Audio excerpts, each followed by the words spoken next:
Have you ever missed someone who you know you shouldn't miss? Someone who hurt you, someone who disappointed you, someone who made you question your own worth. Maybe you remember the arguments, the broken promises, the moments where you felt alone even though you were supposed to be loved. And yet, for some reason, you still think about them. You still wonder how they're doing. You still hope they might reach out. You might even find yourself remembering the good moments and temporarily forgetting all the reasons things ended. And then you ask yourself, why do I miss someone who hurt me? Why does my heart still want someone my mind knows wasn't good for me? This is one of the most painful contradictions people experience after a relationship ends. Because logically, it doesn't make sense. If someone caused us pain, shouldn't we just be relieved they're gone? Shouldn't our brain protect us by making us forget them? But that's not how human attachment works. Because your brain doesn't form connections based on logic. It forms connections based on emotion.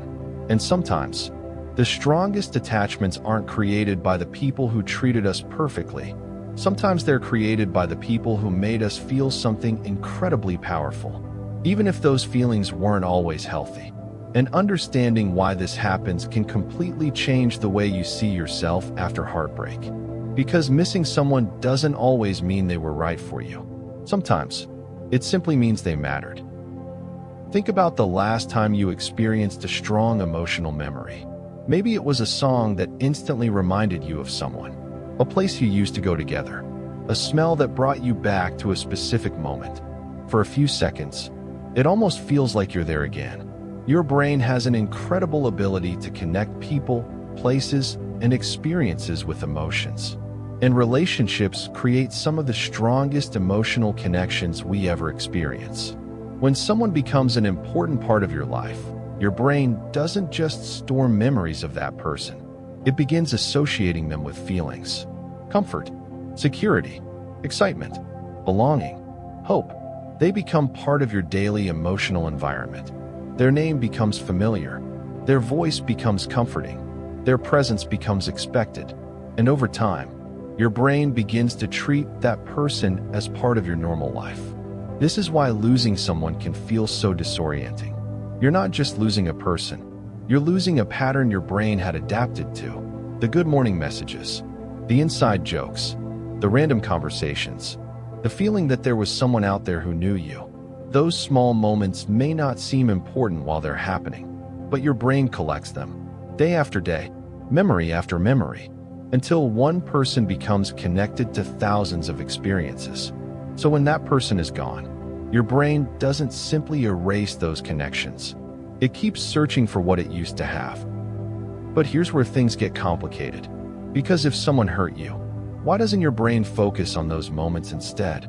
Why do you remember their smile instead of the argument? Why do you miss their voice instead of remembering the pain? Why do the good memories sometimes feel stronger than the bad ones? The answer is something called emotional memory. Your brain does not store every moment of your relationship equally. It prioritizes moments that create strong emotions. And this can create something very confusing after a breakup. You might know someone hurt you. You might know the relationship wasn't healthy. You might even tell your friends, I know I deserve better. But then one night, you remember the first time they made you laugh. The first time they told you they cared. The moments where everything felt perfect. And suddenly, all the reasons you walked away feel less clear. This doesn't happen because you're ignoring reality. It happens because your brain is replaying the moments that carried the strongest emotional weight. Imagine your relationship was a movie. When you're watching it while you're still in love, your brain highlights the best scenes. The laughs, the adventures, the moments where you felt chosen. But after the relationship ends, your brain sometimes starts replaying the trailer. The best moments, the highlights, the reasons you fell in love in the first place, and the painful parts, they can start feeling distant. Not because they weren't real, but because your brain is searching for what it lost. It's trying to reconnect with the feelings that person gave you. And this leads to one of the biggest reasons we miss people who hurt us. Sometimes, we aren't actually missing the person. We're missing the version of ourselves we were when we were with them. Think about this for a moment. When a relationship ends, what hurts the most? Is it losing the person? Or is it losing everything you thought was going to happen with that person? Because sometimes the hardest thing to let go of isn't the relationship you actually had. It's the relationship you imagined you were going to have. The future you pictured. The version of them you believed would eventually appear. The life you thought you were building together. And that can create a very unique kind of grief. Because you're not just grieving something that happened. You're grieving something that never got the chance to happen. Imagine meeting someone who makes you feel completely understood. Someone who makes you think, maybe this is finally it. You start imagining little things. Future conversations. Places you'll visit together. Milestones you'll reach. The life you might create. And without even realizing it, your brain starts investing emotionally in a future that hasn't happened yet. This is one of the most powerful parts of human imagination. Your brain is capable of creating emotional responses to things that are not currently real. Think about watching a movie. You know the characters aren't real. You know the story is fictional. But when something sad happens, you still feel sadness. When something exciting happens, you still feel excitement. Your brain responds to imagined experiences because, emotionally, they can feel very real. Relationships work the same way. Sometimes we don't just fall in love with who someone is. We fall in love with who they could become. Maybe you saw their potential. You saw the kindness underneath their struggles. You saw the person they were when things were good. You believed that if they healed, if they changed, if they finally understood how much you cared, things would be different. And that hope can become incredibly powerful. Because hope is not just a thought. Hope creates emotion. It gives us something to look forward to. It gives pain a purpose. It allows us to believe. Maybe this difficult moment is temporary. Maybe the person I love is still in there. Maybe someday things will go back to how they were. And sometimes, that hope keeps people attached long after the relationship has stopped making them happy. This is why some people struggle to move on from relationships that they know weren't healthy. Their mind isn't only holding on to the past. It's holding on to the possibility of the future. They're not just asking, why did I lose this person? They're asking, what happened to the life I thought I was going to have? And that is a much deeper loss. Because losing a person is painful, but losing a dream can feel like losing a part of yourself.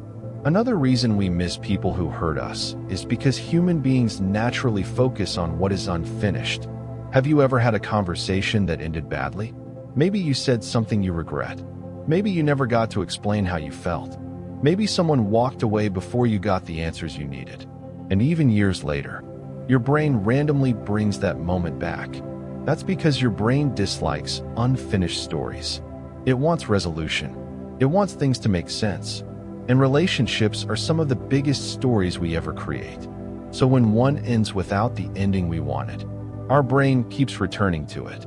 What if I did something differently? What if they changed? What if we tried again? What if the timing was different? Those questions can keep someone emotionally connected to a relationship that no longer exists. But there's another psychological reason some attachments become incredibly difficult to break. And this one might be the most surprising. Sometimes, the pain itself can make the attachment stronger.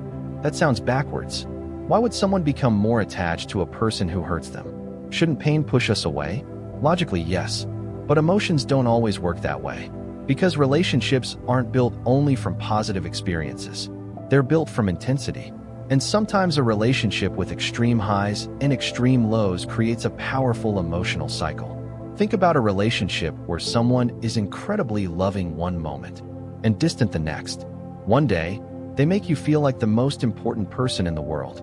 The next day, you feel like you're fighting for their attention.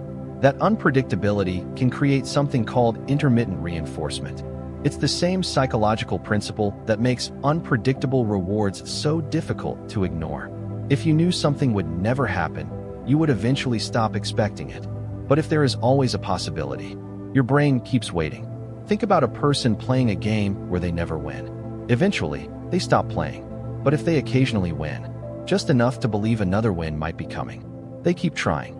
The uncertainty becomes part of what keeps them engaged. Relationships can sometimes create a similar pattern. A painful moment happens. Then comes an apology, a loving message, a perfect weekend, a reminder of why you fell in love. And your brain thinks, There they are. That's the person I remember. So you hold on, not because you enjoy being hurt, but because your brain is waiting for the version of them you know exists somewhere. And this is one of the hardest things about letting go. Sometimes the person you miss is real. The good moments were real. The connection was real. The love was real. But that doesn't mean the relationship was right for you. Two things can exist at the same time. Someone can matter to you and still not be someone you should continue choosing.